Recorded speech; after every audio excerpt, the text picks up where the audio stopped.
Good morning, everyone. It's me, Rima. This is the day 19 of my 21 days challenge series. জানো তো, ছোটোবেলায় আমার একটা খুব খারাপ স্বভাব ছিল। কেউ যখন আমাকে নিয়ে কোনো খারাপ কথা বলতো, আমি তাদের উইক পয়েন্টগুলোকে খুঁজে বার করে তাদেরকেও দুটো কথা শুনিয়ে দিতাম, যাতে তারাও কষ্ট পায়। কিন্তু এখন যত বড় হচ্ছে, একটা জিনিস বুঝতে শিখছি যে মানুষ যখন আমাদেরকে নিয়ে কোনো খারাপ কথা বলে, আমরা যতটা কষ্ট পাই, আমরাও যখন তাদেরকে নিয়ে কোনো খারাপ কথা বলবো, তারাও ঠিক ততটাই কষ্ট পাবে। তখন তাদের আর আমাদের মধ্যে কোনো পার্থক্য থাকবে না। আর জানো তো, the best way to take revenge is nothing, just silently নিজেকে ইমপ্রুভ করা।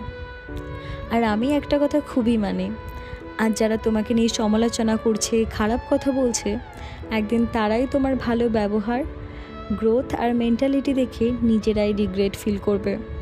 তাই কারোর কথায় বেশি কান না দিয়ে নিজের লাইফটাকে সুন্দর করে গড়ে তোলাটাই প্রত্যেকের মেইন মোটিভ হওয়া উচিত। আজ তবে আসি, see you in the next video.